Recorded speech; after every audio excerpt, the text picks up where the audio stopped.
আসসালামু আলাইকুম everyone, welcome back to my channel. আজকে আমি তৈরি করব কাঁচা আমের টক ঝাল মিষ্টি আচার।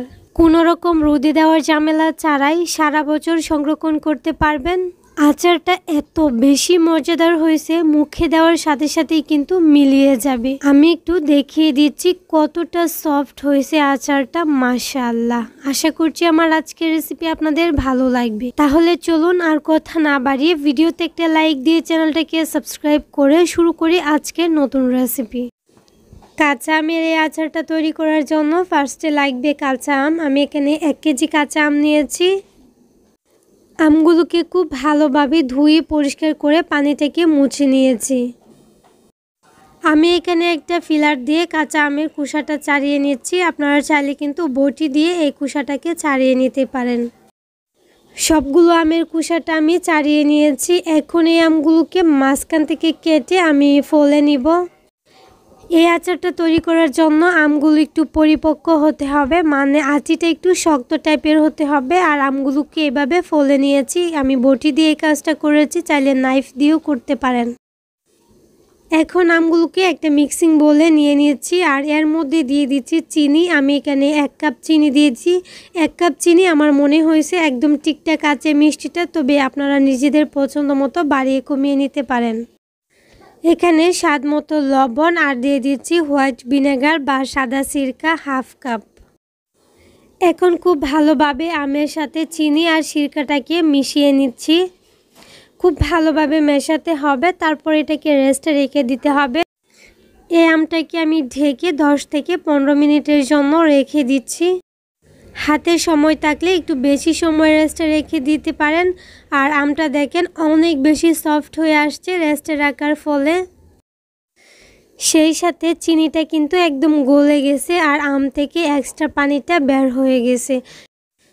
এখন আচারের জন্য খুবই সিম্পল একটা মশলা রেডি করে নিয়েছি। এখানে 1/2 টেবিল চামচ মৌরি আর 5 ফোড়ন দিয়ে দিচ্ছি 1 টেবিল চামচ। সেই সাথে দারুচিনি, এলাচ, লবঙ্গ আমি অল্প দিয়ে দিচ্ছি। আর সেই সাথে 3টা শুকনো মরিচ দিয়ে খুব ভালোভাবে মশলাটাকে রোস্ট করে নিয়েছি। আর চুলার আঁচটা কিন্তু একদম লোতে রাখতে হবে যাতে মশলাটা না পুড়ে যায়। মশলাটা হয়ে গেলে এটাকে ব্লেন্ডারে ব্লেন্ড করে নিব। একদম মিহি করব না, হালকা কুচি থাকবে।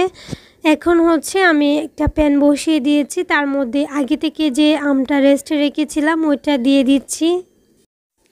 এই পর্যায়ে চুলার আঁচটা কিন্তু মিডিয়ামে রাখতে হবে। আমগুলোকে হালকা হাতে কিন্তু উল্টে পাল্টে দিতে হবে, না হলে কিন্তু ভেঙে যাবে। আমি প্রথমে খুব ভালোভাবে নেড়ে চেড়ে দিচ্ছি, কারণ যখন আমগুলো সিদ্ধ হয়ে যাবে তখন কিন্তু এগুলা বেশি নাড়াচাড়া করা যাবে না, তাহলে ভেঙে যাবে। এই পর্যায়ে কোনো মশলা অ্যাড করব না। ঢাকনা দিয়ে ঢেকে এটাকে আমি কিছুটা সময় জাল করে নেব। কিছুটা সময় জাল করা হয়ে গেলে এর মধ্যে আমি কিছুটা দিয়ে দিচ্ছি হলুদের গুঁড়া, সেই সাথে লাল মরিচের গুঁড়া। এটা দেওয়ার ফলে খুব সুন্দর একটা মিষ্টি কালার আসবে। খুব ভালোভাবে কিন্তু মিশিয়ে নিয়েছি। আর মেশানো হয়ে গেলে আমি এটাকে একটা ঢাকনা দিয়ে ঢেকে কিছুক্ষণ রান্না করে নিব।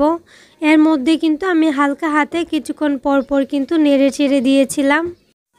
আর এই আচারটা তৈরি করতে কিন্তু মাত্র 10 মিনিট সময় লাগবে, একদমই কম সময়ে হয়ে যায়। দেখেন আচারটার মধ্যে কিন্তু বলক চলে আসছে। এখন এটাকে আমি আবারও উল্টে দিচ্ছি। আচারটা হতে একদমই সময় লাগে না, আচারটা কিন্তু প্রায় হয়ে আসছে। আমি এখন চুলার আঁচটাকে একটু বাড়িয়ে দিব, তারপর এই যে ঝোলটাকে একটু টানিয়ে নিব, শুকিয়ে নিব। তার জন্য আমি চুলার আঁচটাকে একটু বাড়িয়ে দিচ্ছি। আর দেখেন আমগুলো কিন্তু নরম হয়ে আসছে। এই পর্যায়ে আমি এখানে যে আগে থেকে মশলাটা রেডি করে রেখেছিলাম ওইটা অ্যাড করব। আর এখন দেখেন এই আচারগুলো কিন্তু একদম হয়ে গেছে। এখন মশলাটা অ্যাড করে 2 থেকে 3 মিনিটের মতো জাল করব, তাহলেই কিন্তু চুলাটা অফ করে নামিয়ে নিয়ে সার্ভ করে নিব।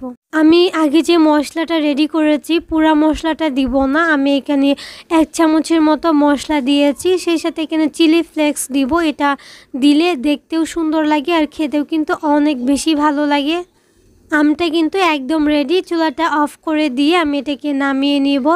আর ঠান্ডা হওয়ার পর আমি দেখিয়ে দিচ্ছি আমটা কতটা জুসি হয়েছে। মাশাআল্লাহ, এই আমের আচারটা একটু জুসটা থাকা অবস্থায় কিন্তু নামিয়ে নিতে হবে, তাহলে এটা দেখতে অনেক বেশি সুন্দর লাগবে আর মনে হবে জুসি জুসি। আর দেখেন কতটা নরম হয়েছে, একদম মুখে দেওয়ার সাথে সাথেই মনে হবে যে একদম মিলিয়ে যাবে। আর আচারটা কিন্তু অনেক অনেক বেশি মজা হয়েছে।